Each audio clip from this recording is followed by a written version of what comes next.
apabila beliau ditujukan dengan perkataan-perkataan ini melalui lidah Raja Mesir yang juga menjadi ketua dan Fir'aun di negeri itu. Pada zahirnya lidah raja itu bercakap, tetapi sebenarnya adalah Tuhan yang bercakap. Allah yang berkata-kata melalui lidah alam. Kepada Nabi Yusuf diberi kerajaan lahir, yaitu kerajaan Mesir, dan juga kerajaan batin, yaitu kerajaan ilmu, kerohanian dan akal fikir.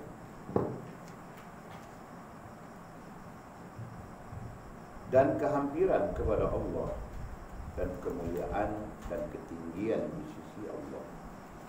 Firman Allah, a'udzubillahi minasyaitonir rajim, wa kadzalika makkanna li Yusufa fil ardi yatabawwa'u minha haitsu yasha' nusibu bi rahmatina man nasha'u wa la nudhi'u ajral muhsinin. Ayat 56 surah 12.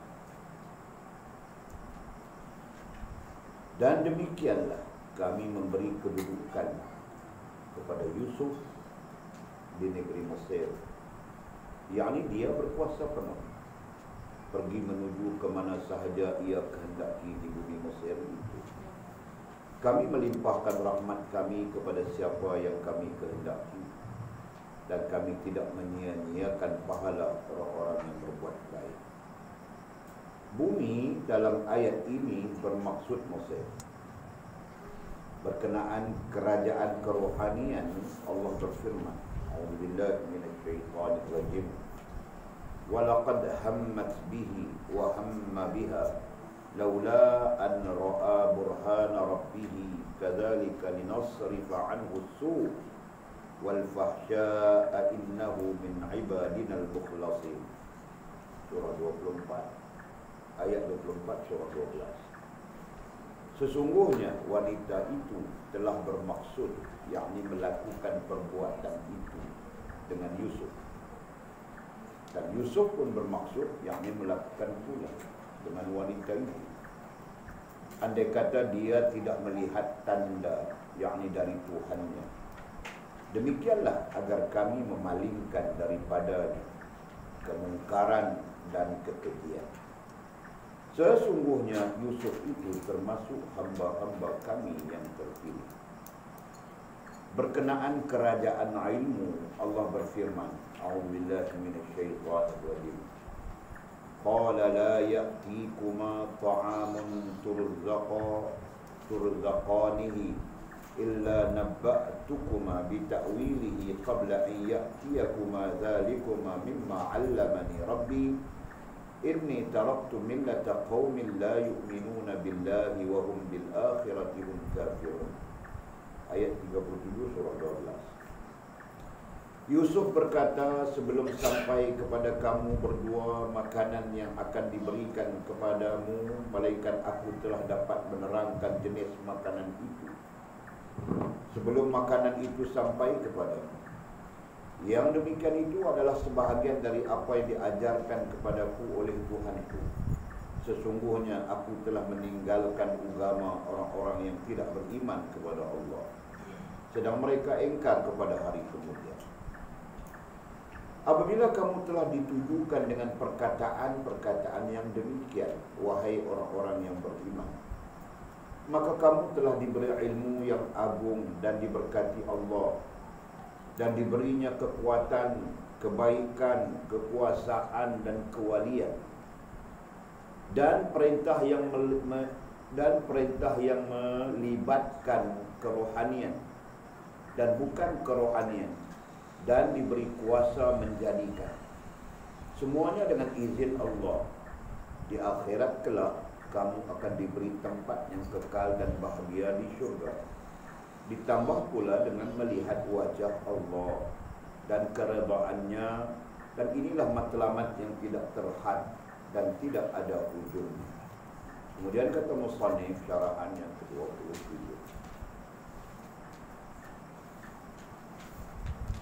jadi kita sambung lagi Al-Baqarah kita kemarin. ke-26 pada keseluruhannya berkaitan dengan hijab, berkaitan dengan orang-orang yang membukakan hijab, berkaitan dengan implikasi-implikasi yang akan berlaku kepada hamba-hamba Allah yang terbuka hijab. Dan pada keseluruhan juga hijab terkait hubungan dengan Allah Subhanahu wa taala. Pada keseluruhannya terbuka hijab adalah terkait dengan hubungan.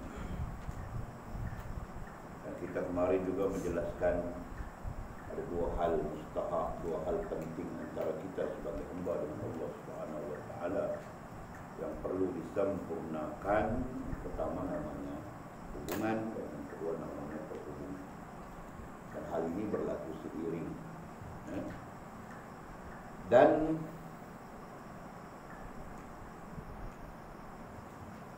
apabila Allah Subhanahu wa taala membuka hijab, sekaligus kita sempurna hubungan dengan Allah Subhanahu wa taala.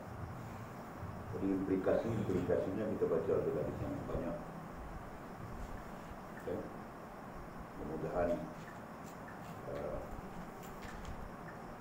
Mudah-mudahan ini dapat kita lakukan, ini dapat kita latih, ini kita dapat bina pada diri kita sebelum kita pulang kepada Allah Subhanahu wa taala. Nah, meskipun hubungan itu ada banyak tahapnya, kita masih bercakap dalam konteks hubungan yang umum. Dan perhubungan itu juga ada tahapnya, kita masih bercakap dalam perhubungan yang umum. Tapi sekurang-kurangnya kita tahu sudah bahawa hubungan dengan Allah Subhanahu wa taala ini adalah kunci kebahagiaan hidup di dunia dan di akhirat. Gitu kan? Hubungan dengan Allah, hubungan yang baik dengan Allah Subhanahu wa taala adalah kunci supaya kita berbahagia di dunia dan berbahagia di akhirat. Itu sekurang-kurangnya. Nah, ini malam kita sambung lagi pada muka surat 84 kata musannif rahimahullah ta'ala. Oleh yang demikian juga isim isyarat. Berarti ada fakta. Apa yang demikian itu? Mau jadi seperti di atas itu. Mau jadi seperti pada muka surat 83 itu paragraf yang kita baca. Keseluruhan paragraf itu sampai kepada muka surat 84, segalanya terang dan nyata bagi kamu, tidak ada ragu dan tidak ada samar-samar lagi. Nah, oleh yang demikian, mau jadi seperti itu. Jadi kita mau begitu kan? Kita mau apa? Kita mau supaya dibukakan kepada kamu dan dapatlah kamu membedakan mana yang patut diberi dan mana yang tidak patut diberi. Kita mau itu kan? Allah buka kepada kita. Kita tahu mana yang patut, mana yang tidak patut, mana yang boleh, mana yang tidak boleh, mana yang bagus, mana yang tidak bagus. Itu kan? Kemudian segalanya terang dan nyata bagi kamu, sehingga kita terang saja segala. Tidak ada samar-samar, tidak ada ragu-ragu. Bahkan para ulama mengatakan sampai peringkat kita boleh nampak bahawa sesuatu yang datang pada kita itu kalau makanan dia bagus untuk kita atau tidak bagus untuk kita. Boleh nampak. Faham tak? Itu yang boleh ada cerita tersendiri berkenaan dengan almarhum Tuan Guru Haji Ma'arif di Greek. Boleh pernah berhenti makan dengan dia. Datang sudah makanan, kita perut lapar, datang sudah makanan, mau makan saja dia bilang berhenti, jangan makan. Dibayar saja. Dia kasih duit, dibayar. Dalam kereta ditanya kenapa? Dia kata kau mau makan apa? Aku nampak cacing-cacing dia. Faham? Kami pun tidak makan. Berhenti makan di tempat lain. Jadi itu adalah salah satu bentuk yang Allah Subhanahu wa taala bukakan kepada orang yang bagus hubungannya dengan Allah Subhanahu wa taala. Walid tidak nampak, Walid nampak mie saja. Mie goreng kan. Mau makan saja. Lapar saja. Tapi dia nampak. Izin Allah dia nampak. Tak hanya tangan Walid, jangan makan. Kita membayar saja kami pergi. Allah.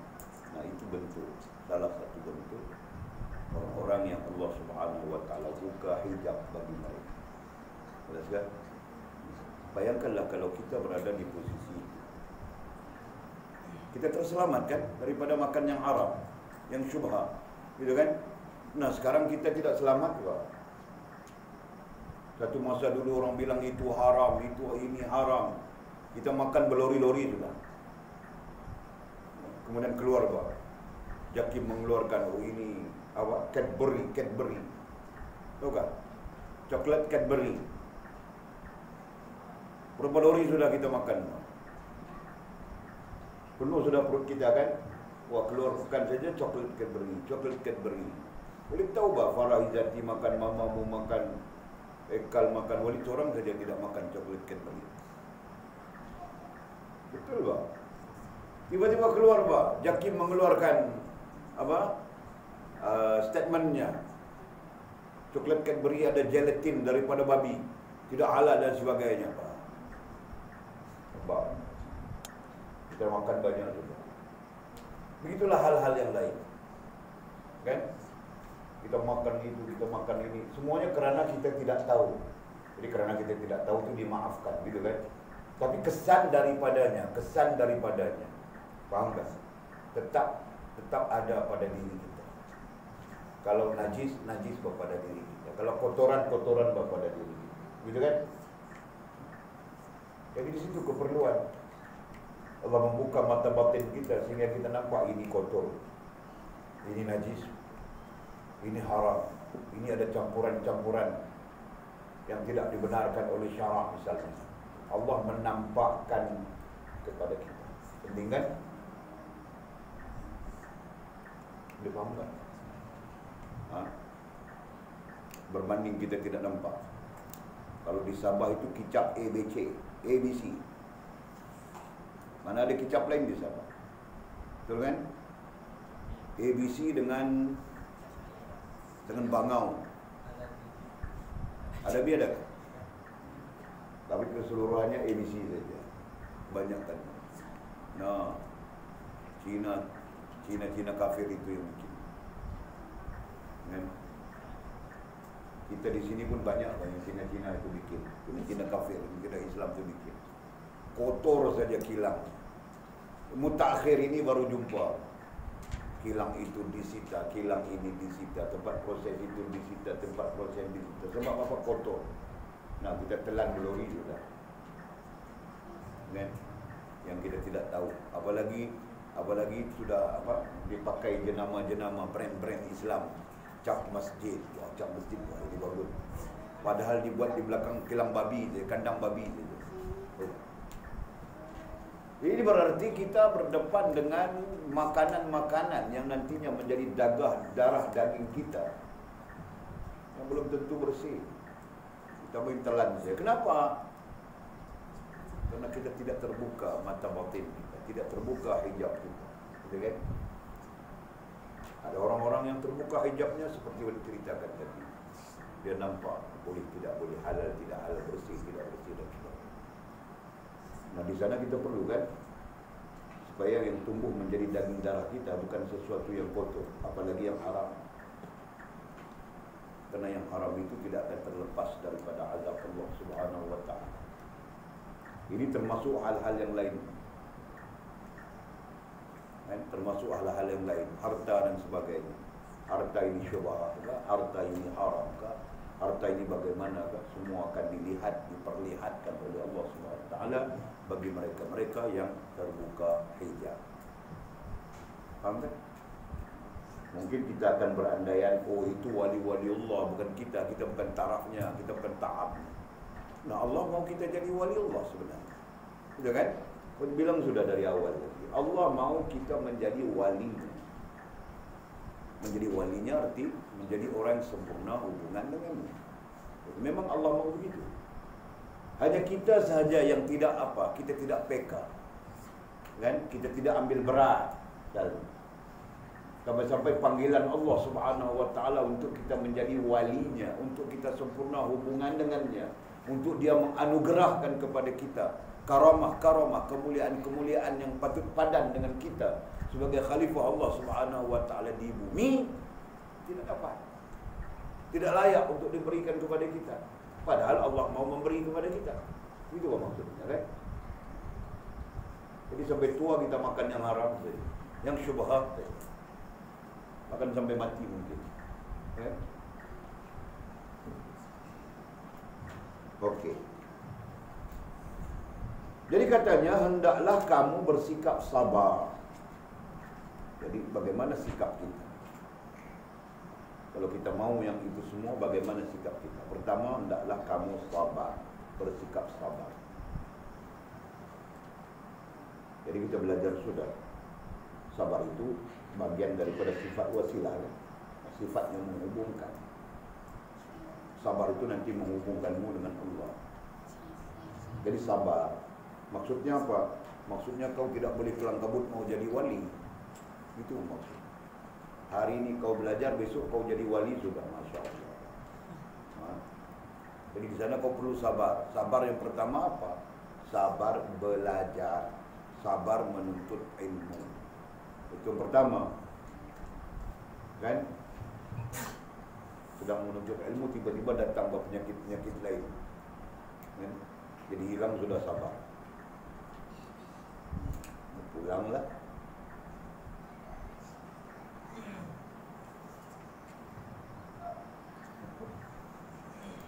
Boleh tidak boleh cakap, nanti orang benci oleh. Okey. Hendaklah kamu bersikap sabar. Jadi sabar, lakukan dengan sabar. Bahkan kalau para ulama menguraikan panjang lagi di sana, sabar melakukan taat, sabar meninggalkan maksiat bila mana. Kan? Jadi kau mau taat pun perlu sabar. Kenapa? Kerana susah mau lakukan. Payah mau lakukan, berat saja. Jadi kau sabar melakukan. Nah, maksiat payah kau mau tinggalkan.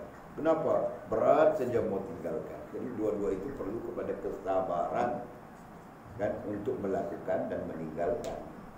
Kan? Okey. Kemudian katanya sukarela, sukarela dalam bertawakal kepada Allah. Sukarela. Perkataan sukarela itu artinya tanpa ada tekanan, kan? Tanpa ada paksaan. Itu sukarela. Tanpa ada tekanan, tanpa ada paksaan, dalam bertawakal. Juga disebut, digunakan istilah sifat wasilah di situ. Bertawakal itu sifat wasilah, kan? Nah, dalam bertawakal kepada Allah. Bertawakal boleh saja kita sebut berhubungan dengan Allah. Sukarela, bukan dipaksa. Nah, termasuk dalam hal-hal ibadat kita sekarang, betulkah kita sukarela? Aku solat fardu maghrib, selalu kita sebut sahaja, kan? Sahaja aku solat. Sahaja itu artinya sukarela. Sahaja itu artinya tidak dipaksa, kan? Sahaja aku solat fardu maghrib, sahaja aku puasa. Betulkah kita sukarela? Kan?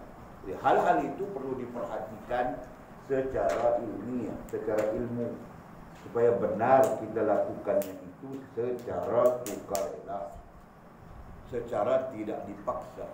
Kalau begitu kita lakukan, caranya bagaimana? Sukarela, kan? Kenapa sukarela? Atas nilai kehambaan kita.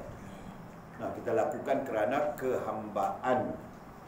Kehambaan itu nantinya menjadi sempurna dengan istilah ubudiyah.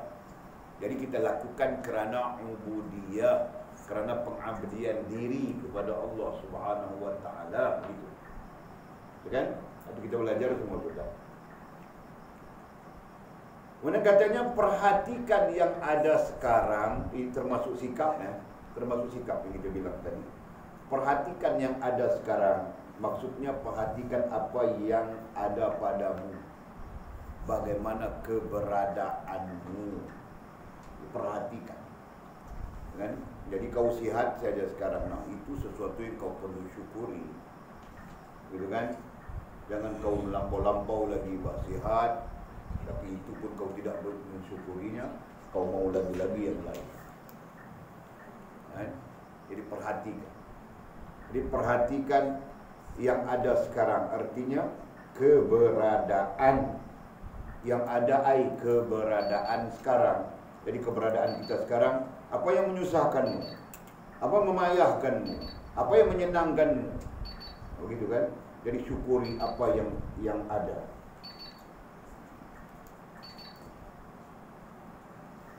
Jadi 1, 2, 3 sudah kan?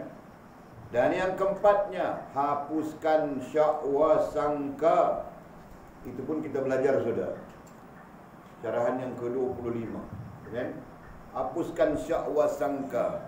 Kerana syakwa sangka itu nantinya memberi kesan buruk sangka. Syakwa sangka pada akalmu, buruk sangka pada hatimu, kan? Nantinya membarah sampai jadi syirik. Faham tak? Mula buruk sangka, syakwa sangka saja. Kemudian masuk ke hati menjadi buruk sangka. Kemudian menyerap ke seluruh tubuh badan kita menjadi syirik kepada Allah Subhanahu wa taala. Itu bilang tadi membara dalam diri. Jadi hapuskan itu. Hapuskan syakwa sangka, artinya hapuskan pemikiran-pemikiran yang menjadi syakwa sangka pada Allah Subhanahu wa taala, pada agama, pada diri muslim. Gitu. Kemudian yang keberapa? Yang kelima sudah kan? Kamu tanda 1, 2, 3, 4, 5. Hendaklah kamu bersikap sabar nomor 1, sukarela dalam bertawakal nomor 2. Perhatikan yang ada sekarang nomor 3. Hapuskan syahwat sangka nomor 4. Sekarang nomor 5. Diam, jangan banyak cakap, bercakap. Diam. Lebih banyak diam daripada banyak bercakap. Melainkan kita mengajak orang kepada Allah Subhanahu wa taala. Jelas kan? Kau banyak bercakap, banyak merapu. Banyak merapu, banyak lawannya. Ya kan? Kita diam. Atau kita bercakap, kalaupun kita mau bercakap, bercakap yang manfaat. Artinya bercakap, para ulama menggariskan bercakap yang manfaat itu ada 3. 1, membesarkan Allah Subhanahu wa taala. Yang kedua memuliakan Rasulullah sallallahu alaihi wasallam. Dan yang ketiga, menyatakan kesyukuran terhadap nikmat Allah Subhanahu wa taala. Ada 3 cakap yang bermanfaat. Sepakat para ulama Ahlussunnah wal Jamaah. Yang lain-lain itu tidak manfaat. 1, membesarkan Allah.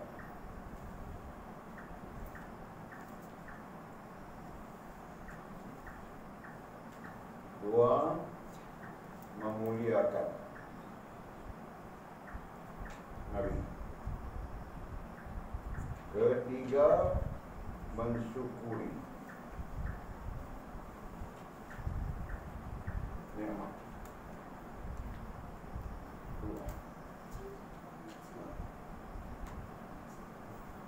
Yang lain-lain itu lawas saja. Mungkin timbul persoalan. Jadi kalau kami simbang-simbang ilmu, apakah itu lawas? Kan simbang-simbang ilmu itu kan ada membesarkan Allah, ada memuliakan Nabi, dan ada mensyukuri nikmat di dalamnya. Maka itu termasuk yang manfaat. Ya kan? Yang lawa itu apa? Macam mana mau cantik ya? Itu yang lawa. Apa ubat jerawat kau pakai? Ada kan? Kira kan? Yang Yang lara-lara itu ceritanya pergi ke pekan sana, jumpa awek potong ayam lah, jumpa awek jual sayur lah. Itu yang lara. Kan? Orang perempuan pula, kami lalu di jalan sana jumpa abang Sado, bilangnya misainya bertahun begini, wah, handsome. Kan? Kalau aku dapat dia baru. Itu balau. Faham tak?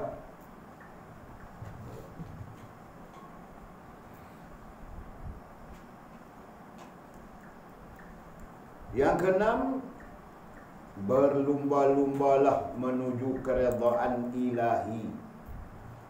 Berlumba-lumbalah. Di sini dia pakai perkataan berlumba ya. Dalam kitab asalnya bersegera. Dalam teks asalnya bersegera. Jadi berlumba-lumba, ai bersegera. Bersegeralah menuju keredaan ilahi. Artinya jangan kau tangguh-tangguh. Besoklah, besoklah, besoklah, besoklah, besoklah. Akhirnya kau mati macam itu saja. Kan? Mungkin orang lain yang tidak peduli urusan dengan Allah SWT, mereka juga bersikap menangguh-nangguhkan. Kan? Jadi dia tangguh bah. Kan? Besoklah aku pergi ke masjid, besoklah aku pergi ke masjid, besoklah aku pergi. Akhirnya mati begitu saja. Besoklah aku pergi belajar, besoklah aku pergi belajar, besoklah aku pergi tangguh, akhirnya mati begitu saja. Kan? Jadi kamu orang mau tangguh juga kan? Okey.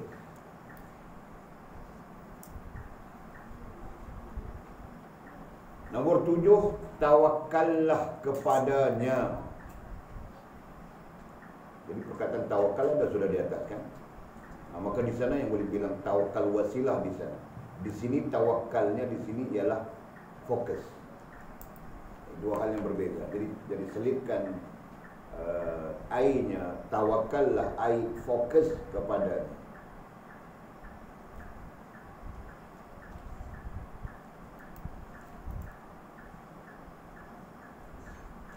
Kelapan, tawadhu' dan khusyuk kepadanya. Kelapan, tawadhu'. Tawadhu' artinya merendah diri. Tawadhu' artinya merendah diri. Dan khusyuk juga dengan makna hubungi, menghubungi kepadanya, kepada Allah Subhanahu wa ta'ala.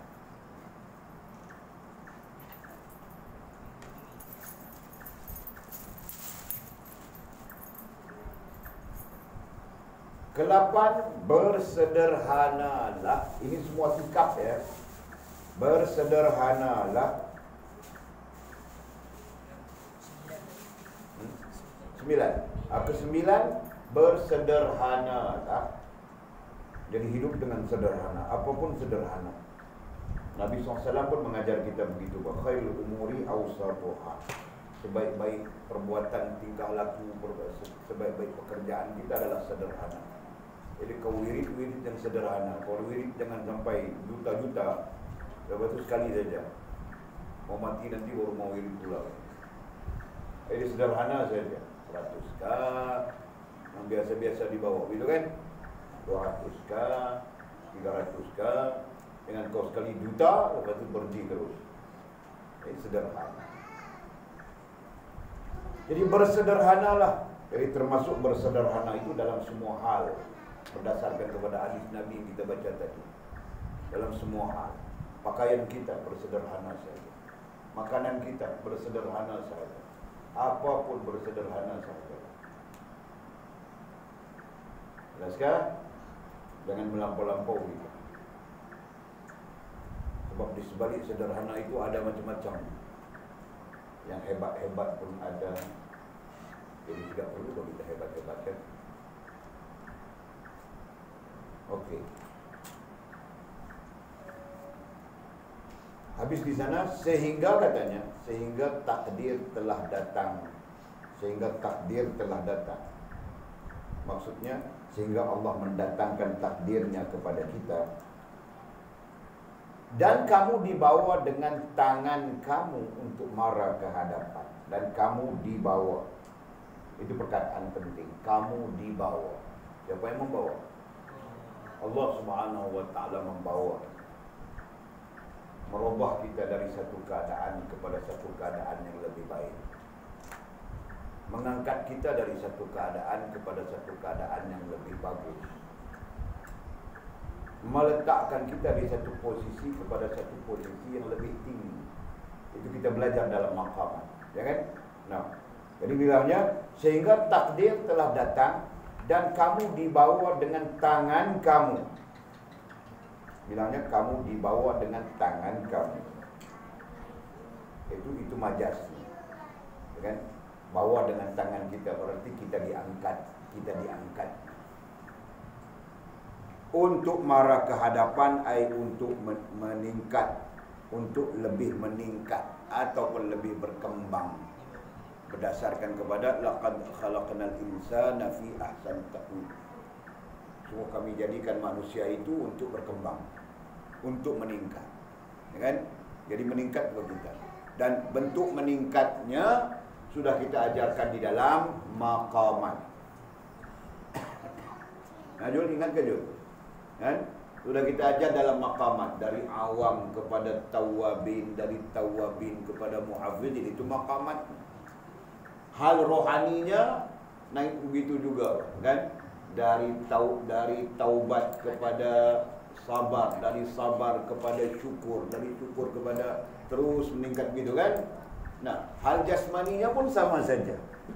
Dari pencari kepada perayu, gitu kan? Dari perayu kepada perindu, dari perindu kepada pecinta, dari pencinta kepada dicinta. Nah, itu semua akan meningkat, berkembang begitu. Nah, itu maksud yang dibilang kita di situ. Untuk marah ke hadapan. Jadi kehadapan bukan bermakna depan itu, kehadapan berarti perkembangan. Kan? Masa depan. Orang bilang masa depan itu melihat kepada perkembangan kita. Jadi kita perlu berkembang, jangan kita macam ini saja. Kan? 5 tahun yang lalu kita solat tidak khusyuk, 10 tahun kemudian pun kita solat tidak khusyuk. Berarti kita tidak berkembang. Kan? 5 tahun yang lalu kita hantu, 10 tahun akan datang pun hantu juga kita. Berarti kita tidak berkembang. Kan? Rohaniah tidak berkembang, jasmaniah kita tidak berkembang. Begitu. Jadi kita sepatutnya bukan gitu. Kita berkembang. 10 tahun sebelum ini kita hantu. Mulai hari ini kita tidak mau jadi hantu lagi. Mau jadi apa? Jadi malaikat pula. Betul kan? Itu kiasannya. Jangan kau pikir mau jadi malaikat pula. Nanti bilang Walid mengajar kita orang jadi malaikat. Tulis dalam Facebook. Masya Allah. Albani, Walid. Albani. Hah? Albani.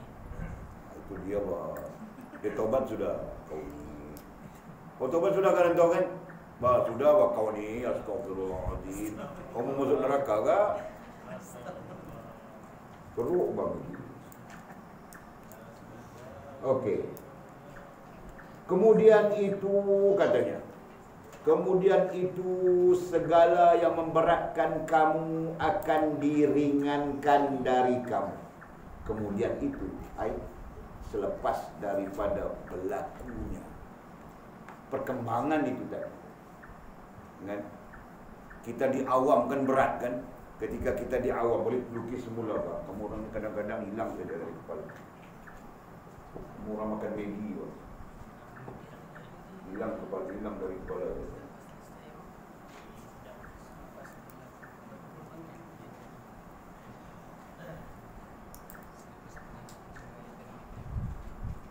Kita ini plan kita ya untuk kita lihat perkembangannya. Nah, di sini awam, di sini tawabin, di sini muhafizin, di sini muqarrabin. Nah, cukup kita bercakap di situ. Okey, ketika kita berada di sini mau sampai ke awam ini pun kan berat. Berat kan? Paham enggak? Apa yang kamu orang paham berat? Hah?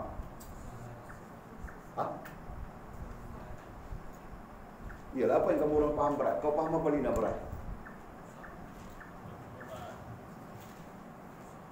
Sebelum sekarang kita di posisi Sekarang kita bilang kita di posisi ini. Posisi ini adalah awam kan. Nah, dari sini mau jadi awam pun berat sudah kita. Macam-macam sudah kan. Ini pun dipaksa-paksa saja datang. Kalau tidak kamu orang pun tidak datang. Jadi hantu juga. Contoh. Paling pada tahu. Ada yang dipaksa, ada yang terpaksa. Juga ada yang terpaksa. Tidak tahu. Kalau tanya-tanya Anjung, dulu dia bilang dia bukan mau datang tapi dia dipaksa datang. Lepas tu 5 bulan kemudian dia tanya, tidak Pak, saya pun mau datang. Itu pula. Jadi tukar-tukar saja pikirannya. Ada di antara kamu orang yang dipaksa? Ada? Tidak kan? Ada. Yen seorang saja dipaksa datang. Dia bilang begitu. Dia bukan mau datang, dia dipaksa datang. Siapa yang memaksanya? Ada orang yang paksa dia siapa? Boleh kalau tahu dari awal rugi bah, boleh tidak kasih bah tiket kapal terbang free dia. Kalau tahu dia dipaksa. Buat apa? Boleh dibuang tiket kapal terbang free, semua bagi itu ini. Kita baru tahu dia dipaksa. Lepas ini tiada lagi macam itu, tidak mau lagi. Yang akan datang ke orang tengok. Boleh hantar test, exam. Kalau menjawab dulu pemeriksaan, lulus baru kita terima. Tidak lulus kita tidak terima. Dan boleh pilih yang cantik-cantik saja.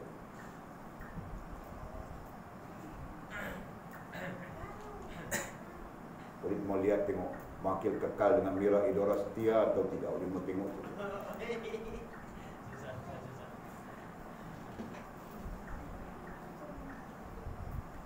Okey. Kemudian itu segala yang memberatkan kamu akan diringankan. Seperti Walid sebutkan tadi ya. Kita daripada keadaan-keadaan kita mau jadi bagus, mau jadi baik, di situ pun ada keberatan. Faham? Bukan senang. Mau tinggal telefon, tinggal game, kau ingat senang? Menangis-nangis saja Mizi di bilik air sana, kau tahu tak? Menangis-nangis saja bangkil di tepi kebun getah. Itu bah. Pak Din itu kan. Anjung pun berguling-guling saja di bawah payah itu, bukan tahu tak? Mau tinggal game.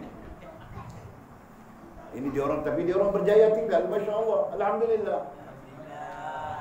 Ada yang tidak mampu tinggal, Pak. Komek namanya, kan? Yang akhirnya dia memberontak.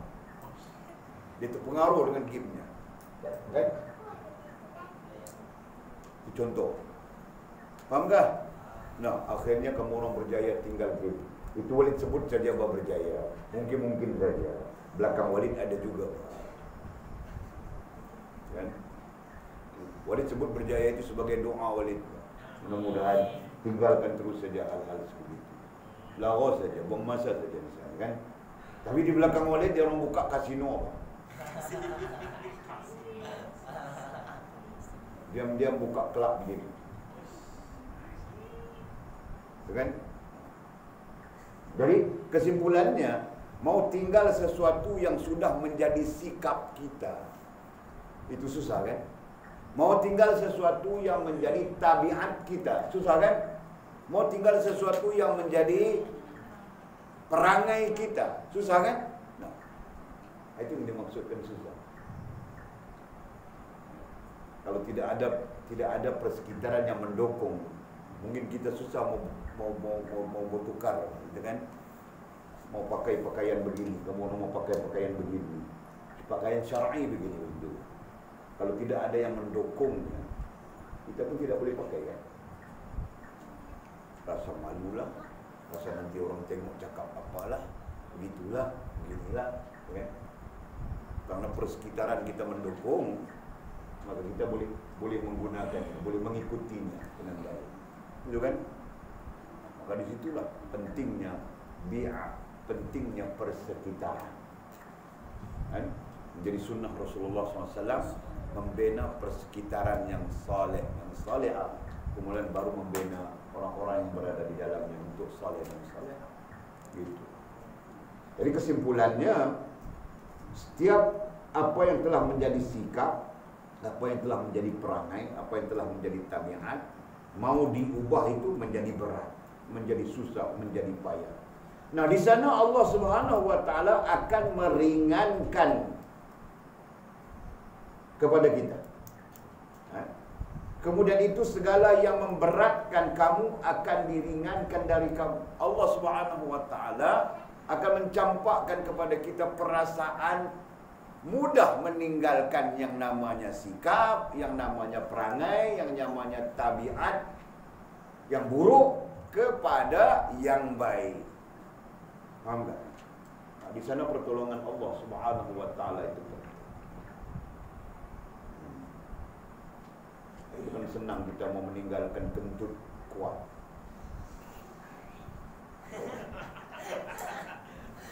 Kan? Ada orang yang dia punya perangai kentut kuat. Bukan senang mau tinggal. Boleh ada seorang kawan yang memang gitu. Masya Allah, dia punya kentut cukup kuat. Dia tahu bah mau picit-picit di mana, kasih kuat, kasih apa. Mau tinggal, Masya Allah.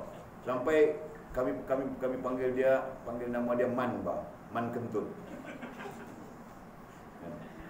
Sampai umurnya 40, bah, baru dia boleh meninggalkan sikap itu. Oh, tahu? Berarti dia pun susah kan mau tinggalkan. Allah memberi pertolongan kepadanya ketika dia berusia 40 tahun. Kurang lebih, baru dia mampu meninggalkan sikap kentut kuat. Walaupun ada juga sikap kentut kuat, tapi bukan kentut kuat memang kan, kentut merata-rata. Itu biasa saja. Mana boleh tahan mau kentut kan? Dia angin kentut itu dia gas, kau tahu kan? Jadi kalau kau tahan-tahan nanti dia merusakkan badan. Jadi kau jangan tahan, lepas saja.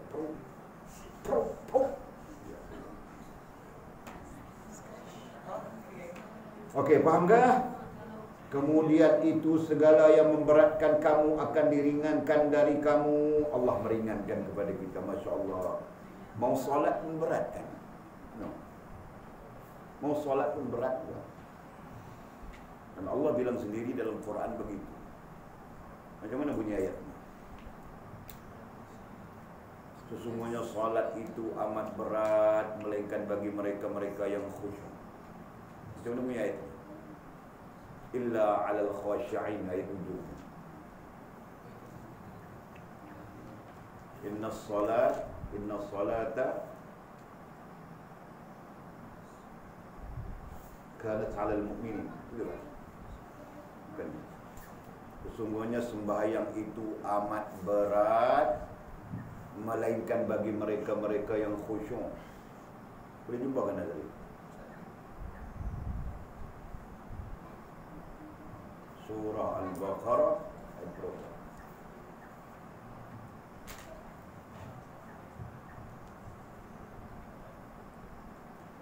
Coba.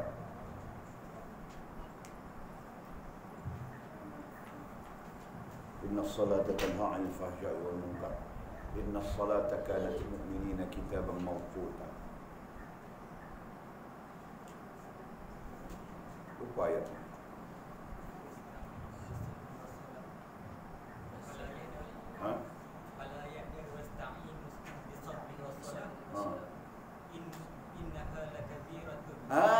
Innaha lakabiratun illa 'alal khashi'in. Macam mana bunyi kepala ayat dah? Berarti dia tengah ayat kan? Ayat kepala ayatnya wasta'inu bis-sabri was-salah fa inna wa innaha lakabiratun illa 'alal khashi'in. Surah apa? Ayat 85. Baqarah 85. Tulis dan cari dan hafal. 45. Al-Baqarah ayat 45.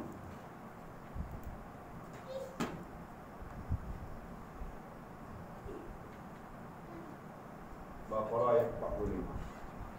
Wasta'inu bis-sabri was-salah wa innaha lakabiratun illa 'alal khashi'in. Sabarlah. Wasta'inu bis-sabri was-salah. Mintalah pertolongan kepada Allah dengan sabar dan salat. Sesungguhnya salat itu wa innaha lakabiratun, sesuatu yang berat. Itu kan terjemahan dia kan? Sesuatu yang berat, melainkan bagi orang-orang yang khusyuk. Orang-orang yang khusyuk artinya orang-orang yang ada hubungan dengan Allah Subhanahu wa taala. Sebab itu khusyuk kita terjemahkan dengan makna hubungan yang bagus, hubungan yang baik. Ya kan? Nah, jadi Al-Quran menyatakan salat itu berat. Jadi hal-hal lain juga sama. Mau puasa pun berat, Pak. Ya kan? Malah kita ada hubungan dengan Allah Subhanahu wa taala. Mau zikir itu berat, Pak. Mau baca Quran itu berat, Pak. Semuanya berat. Apa yang namanya kebaikan, apa yang namanya sesuatu yang menghubungkan kita dengan Allah Subhanahu wa taala pada asalnya berat. Melainkan kita punya hubungan dengan Allah Subhanahu wa taala, gitu kan? Nah. Jadi kalau kiaskan kepada manusia dengan manusia, kita mau keluar pun berat, malas saja mau keluar ke pekan beli itu hal itu malas saja. Tapi kalau mau jumpa wawa cepat saja dia. Betul kan? Nah. Jadi kenapa? Karena jumpa wawa itu tidak bagus. Ya, itu cepat ringan saja. Berarti yang tidak bagus itu ringan. Yang namanya kebaikan itu berat. Nah, ini keadaan-keadaan yang terjadi kepada setiap orang, setiap kita. Mau sampai kepada kebaikan itu berat. Tetapi kita perlu sabar, perlu terus laksanakan, perlu terus lakukan, sehingga kita sampai kepada kebaikan dan Allah meringankan kepada kita untuk kebaikan-kebaikan seterusnya. Paham enggak? Dan Allah memberatkan kepada kita untuk kejahatan-kejahatan yang lain. Paham kan, Jo? Alhamdulillah, Banjung sekarang berat saja dia. Yang namanya jahat itu tidak mau sudah dia. Yang namanya tidak bagus itu tidak mau sudah dia. Kan begitu, kan? Alhamdulillah.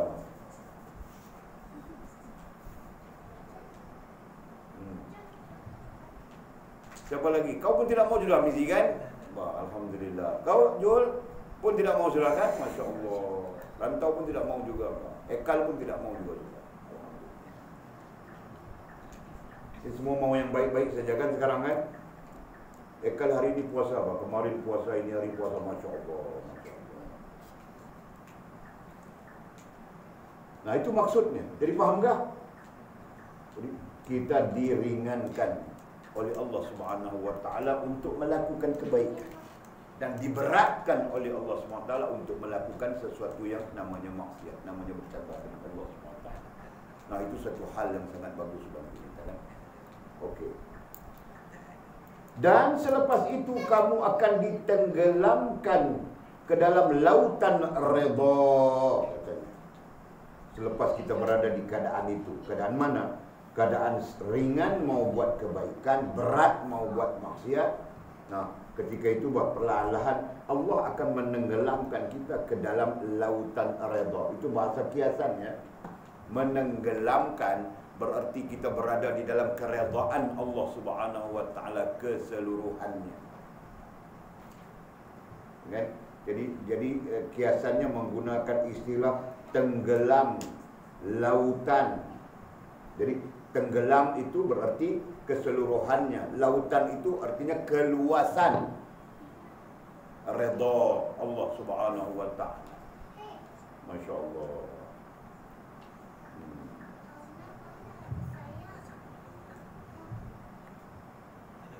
Rahmat dan kasih sayang Allah, rahmat dan kasih sayang Allah. Oh, ayat itu koma tadi kan? Jadi kena ulang balik. Kamu akan ditenggelamkan ke dalam lautan redha. Berarti Allah Subhanahu wa taala akan meletakkan kita dalam keredaannya. Itu bahasa yang lebih mudah. Allah SWT akan meletakkan kita di dalam keredaannya. Kemudian rahmat dan kasih sayang Allah, rahmat dan kasih sayangnya. Jadi kita berada di dalam rahmat dan kasih sayangnya. Ini sesuatu yang dicintai, dicari-cari oleh para nabi dan rasul.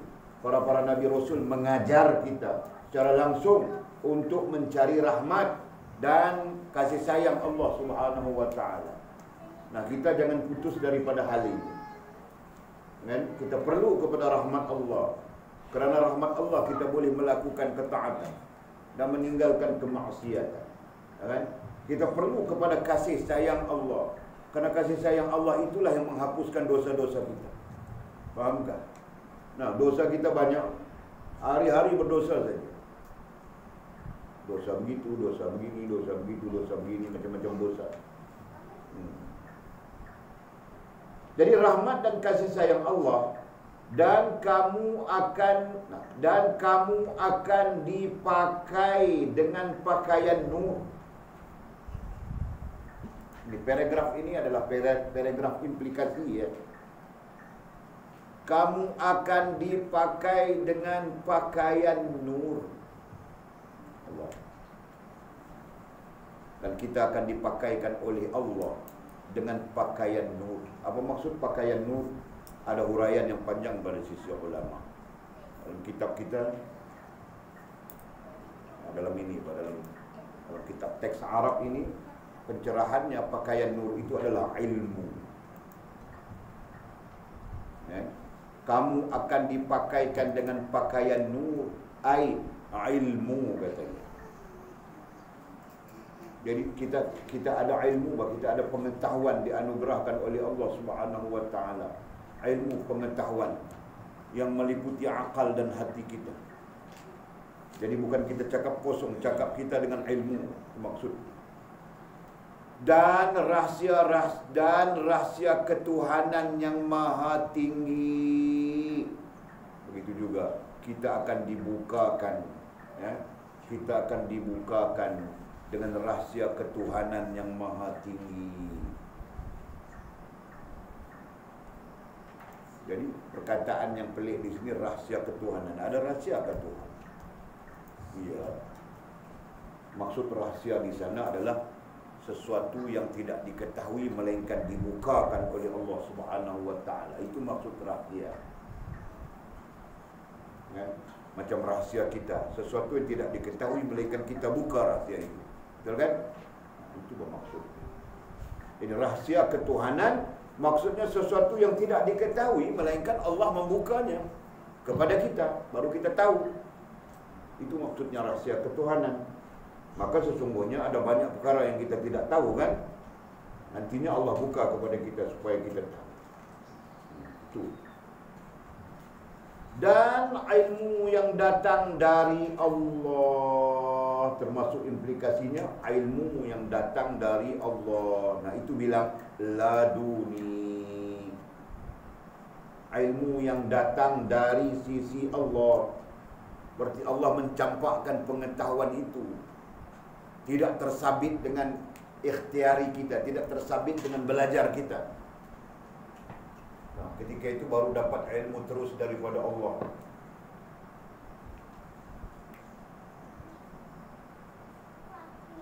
Jadi sebelum daripada keadaan-keadaan yang kita bilang ini, tidak ada yang namanya ilmu terus daripada Allah, tidak ada. Kalau ada itulah dakwaan-dakwaan palsu. Keadaan-keadaan yang akan berlaku, ini yang kita sebut dalam kitab ini, itu keadaan-keadaan yang akan berlaku. Berarti prosesnya ada sebelum sampai kepada ilmu laduni yang kita bilang, ilmu yang terus daripada Allah Subhanahu wa taala. Di hari ini pandai saja orang dakwah ilmu laduni. Lepat kan namanya. Ada seorang yang rambutnya ala-ala Bob Marley di Penang itu, lepat nama dia. Dia bilang dia dapat ilmu laduni juga. Jadi ilmunya mengajarkan dia tidak perlu solat kalau tidak khusyuk. Wah, begitu betul. Tidak perlu solat kalau tidak khusyuk. Jadi kalau kau mau solat, kau perlu khusyuk. Kalau kau tidak khusyuk, kau tidak perlu solat. Wah, itu fahaman. Jadi sama saja, kalau dibawa kepada halat, tidak perlu sedekah kalau tidak ikhlas. Jadi kalau kau mau sedekah, tentukan kau ikhlas dulu. Wah, begitu Bapak. Akhirnya semua tidak perlu kan? Salat tidak perlu, sedekah tidak perlu, apa pun tidak perlu. Astagfirullahaladzim. Ini orang-orang yang sudah terlibat dengan dakwaan palsu. Ada lagi ramai yang dakwah dia dapat ilmu laduni, lalu itulah beginilah bohong. Proses ilmu laduni seperti yang kita bincangkan seluruh syarahan yang ke-26. Kalau kita ambil dari awal, ilmu laduni itu tidak akan berlaku padamu melainkan terbuka hijabmu dengan Allah Subhanahu wa taala. Melainkan Allah membuka hijab. Itu perjalanan. Dan sehingga sampai ke posisi-posisi yang kita sebutkan ini. Kemudian baru berlaku. Oke, faham tak? Kamu akan dibawa hampir kepadanya. Kamu akan dibawa. Berarti Allah mengangkat kita. Allah membawa kita hampir kepadanya. Hampir berarti semakin kita naik, semakin hampir. Semakin kita naik, kita di awam. Kita di sini bab permulaan. Permulaannya kita di sini. Nah, semakin naik kita semakin hampir. Naik di sini semakin hampir. Semakin naik lagi semakin hampir. Semakin naik lagi semakin hampir. Gitu kan? Dan kehampiran itu bukanlah kehampiran kedudukan. Sesuatu yang kita perlu perbetulkan ya, salah faham. Kehampiran itu adalah kehampiran kepada sempurna hubungan dengannya. Kan? Jadi asas yang kita sebutkan 4 perkara itu. 1, ilmu. 2, sedar diri. 3, Allah terima diri. Dan 4, sempurna hubungan. Nah, maksud hampir itu adalah semakin lama, semakin kita naik, berarti semakin sempurna hubungan kita dengan Allah Subhanahu wa taala. Itu adalah makna yang paling sore pada sisi ulama. Yang lain mengatakan hampir dengan ilmunya dan sebagainya. Okey? Makna yang paling jelas pada sisi ulama kita Ahlussunnah wal Jamaah.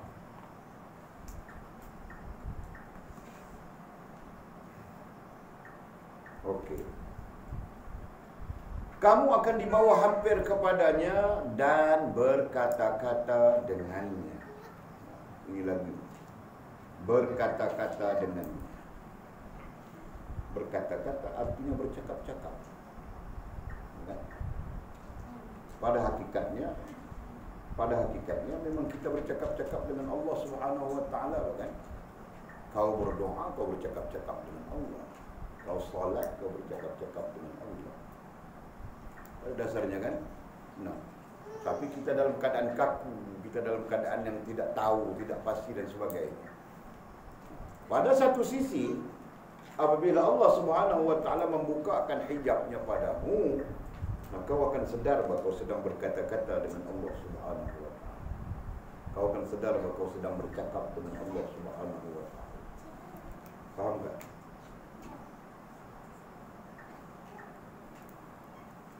Dan diberi kurniaan katanya, dan diberi kurniaan. Dan diberikan kurniaan artinya dianugerahkan. Diberi anugerah. Kurniaan ay anugerah. Berarti Allah Subhanahu wa taala akan memberikan anugerah-anugerahnya kepadamu. Yang kita tidak tahu. Setiap orang berbeza bah anugerahnya. Ada anugerahnya itu ketenangan, ada anugerahnya itu kedamaian, ada anugerahnya begitu begini yang kita tidak tahu, masing-masing berbeza.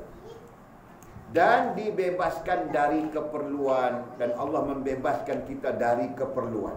Apa maksud membebaskan kita dari keperluan? Kita tidak ada lagi keperluan. Yang kita perlu hanyalah Allah. Kita tidak ada lagi keperluan. Kita tidak perlu lagi itu ini yang macam-macam itu tidak perlu lagi. Allah bebaskan kita daripada terikat dengan keperluan-keperluan dunia kita. Itu bermaksud menjadikan segalanya tidak perlu. Jadi kita tidak perlu lagi itu, kita tidak perlu lagi ini. Betul kan? Kita hanya perlu untuk berhubungan dengan Allah Subhanahu wa taala. Jadi keperluan-keperluan dunia itu kita terbebas daripadanya. Kenapa? Karena keperluan-keperluan itu yang menyebabkan kita tidak punya ruang, tidak punya masa dengan Allah Subhanahu wa taala. Kita terheret untuk lahir dengan Allah SWT kerana mencari keperluan. Bahkan sampai-sampai kita lalai dengan Allah SWT kerana keperluan. Jadi Allah SWT akan membebaskan kita daripada terikat dengan keperluan-keperluan sebegitu. Berarti kita bebas daripada keperluan apapun. Masya Allah. Bagus kan kalau kita begini kan? Jadi kita tidak perlu apa.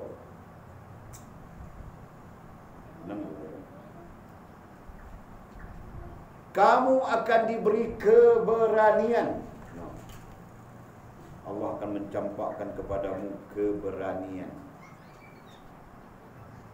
Keberanian. Ada perbincangan pada istilah apa itu keberanian? Apa itu berani? Berani adalah daya melakukan yang hak dan meninggalkan yang batil. Itu dari perspektif bahasa Arab. Lisanul Arab ada dengan kita di rumah. Teks kamusnya itu Mu'jam Lisanul Arab. Jadi perbincangannya begitu. Jadi berani itu maksudnya kau mempunyai daya untuk buat yang hak dan meninggalkan yang batil. Dikaitkan dengan begitu. Jadi dari segi kita, berani buat jahat sebenarnya bukan dia berani. Orang yang buat jahat ini sebenarnya dia ada ketakutannya sendiri. Secara psikologi juga begitu kan. Nah, orang yang melakukan kejahatan sebenarnya dia punya daya takutnya tersendiri. Faham tak? Nah, itu tidak boleh dikaitkan dengan berani. Berani maksudnya kau punya daya untuk melakukan yang hak, meninggalkan yang batil. Dari segi istilahnya gitu. Ya, dalam Arab itu kan semuanya ada makna. Oleh ajar sudah kamu orang. Rijal. Ar-rijal qawwamuna 'alan nisa. Lelaki, rijal artinya lelaki. Berarti lelaki itu ada maknanya. Apa makna lelaki Mizi? Ha? Lelaki maknanya jantan. Kau belajar mana? Mizi bilang lelaki maknanya jantan. Jantan maknanya? Lelaki maknanya apa? Ha? Lelaki maknanya berani ba? Dalam bahasa Arab, ar-rijal itu maknanya berani. Jadi kalau kau tidak berani, kau jangan jadi lelaki ba, baik kau jadi perempuan saja. Dengan pacat pun kau takut. Ada tak? Tak ada apa. Dengan lipas pun kau lompat saja apa? Ya. Faham tak? Lelaki dalam bahasa Arab rijal. Rijal maknanya pemberani. Kau lihat saja kamus.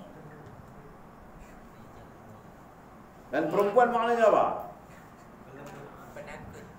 Ini kita tanya perempuan, Pak. Perempuan maknanya apa? Kamu orang sendiri tidak tahu makna perempuannya. Tomboy ini. Perempuan maknanya tomboy. Jahat kau. Ha? Lembut.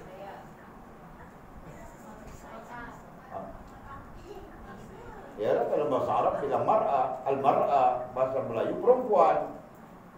Tapi perkataan mar'ah asalnya cermin. Mir'atun, mar'atun itu cermin.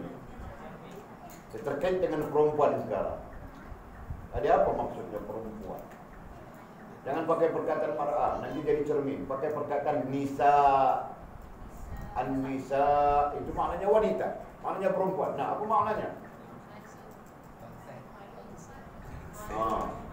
Betul, Pak. Jadi nisa itu maknanya malu. Dalam bahasa Arab, lisan Arab bilang an-nisa huwal haya. Nisa artinya malu. Jadi dominasi wanita perempuan adalah malu. Kalau sampai dia tidak malu, berarti dia sudah terkeluar daripada lingkungan seorang wanita. Mau jantan sudah. Tapi hari ini begitu keadaannya kan. Orang perempuan tidak malu semua. Kita pula rasa malu.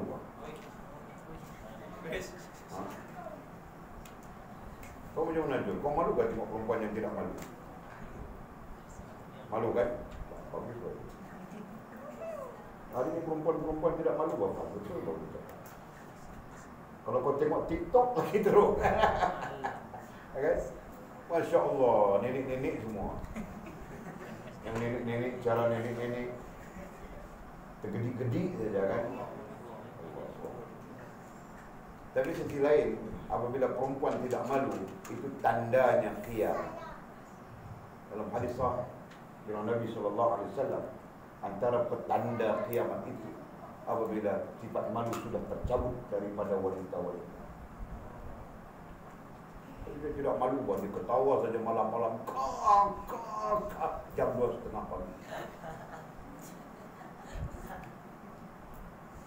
Walaupun dia tahu mau buat macam mana saja. Boleh ingat mau pasang CCTV saja, mau lihat siapa yang ketawa berdekat-dekat. Pasang CCTV, kemudian boleh pasang skrin besar di sini. Jadi dia ketawa di sana, skrin besar di sini tunjuk, wah ini orangnya.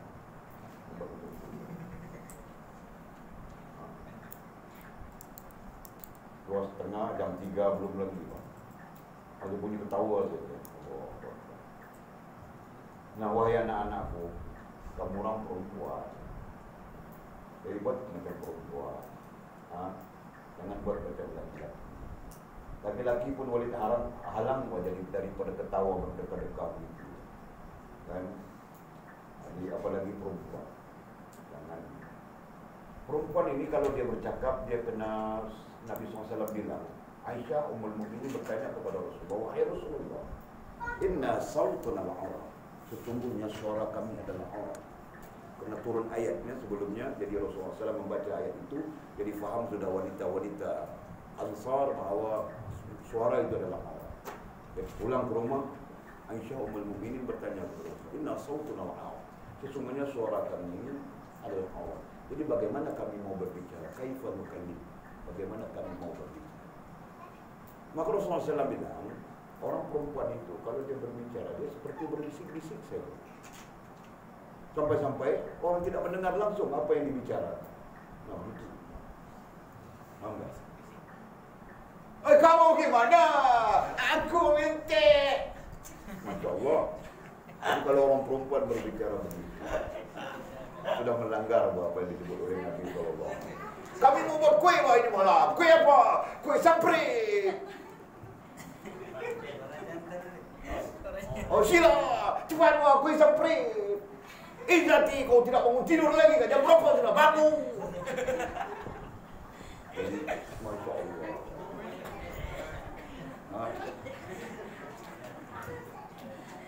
Jadi jangan sampai begitu. Enggak. Jadi perempuan sama perempuan bicaranya hampir tidak didengar oleh siapapun. Kenapa? Kerana menjaga saut, menjaga suara. Itu kan? Jadi kalau kau terjerit-jerit, kipas tak kuat. Kipas mana?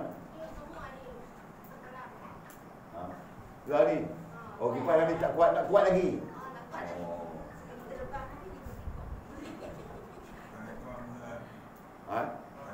Allah, Masya Allah.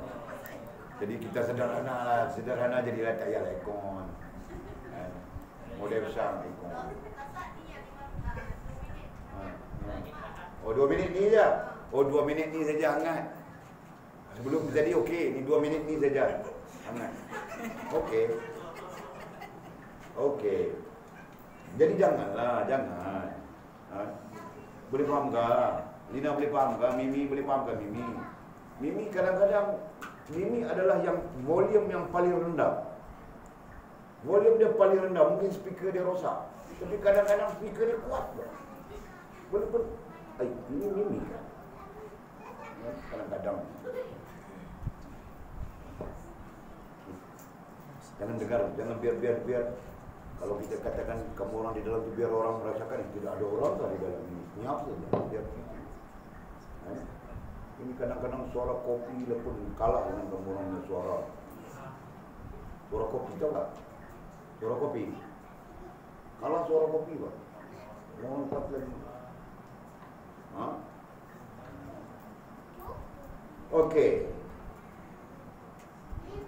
Kamu akan diberi keberanian, kemuliaan. Ini tidak perlu dihuraikan lagi ya. Kemuliaan dan ketinggian. Ketinggian itu maksudnya apa ya? Kalau dalam istilah lain dibilang izzah, kan? Diberikan izzah. Jadi kemuliaan itu satu hal, tapi ketinggian di sini adalah izzah. Jadi kita tahu Pak, kita macam mana ya? Kita menghormati seorang guru kerana izzahnya guru, gitu kan? Nah, dia dengan kita berarti dia berada di ketinggian, gitu kan? Nah, macam itu Pak, orang dengan kita. Allah akan memberikan kita kepada kita ketinggian sehingga orang lain mungkin memuliakan kita, mengizzahkan kita. Faham tak? Nah, itu maksud. Dan firman ini akan ditujukan kepada kamu. Dan firman ini artinya firman-firman Allah yang bakal kita baca ini merujuk atau ditujukan kepada kita. Walaupun firman ini berkait dengan Nabi Yusuf alaihissalam, ditujukan kepada Nabi Yusuf alaihissalam, tetapi pada hakikatnya firman Allah ini juga ditujukan kepada kita, orang-orang yang kita bilang tadi, orang-orang yang berlaku kepadanya, menerima implikasi daripada terbuka hijab itu. Faham tak?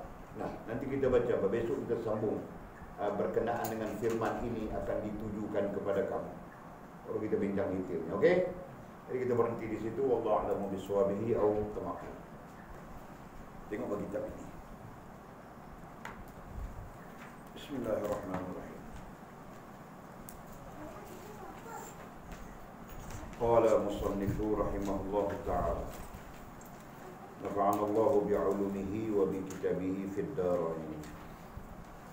Allahumma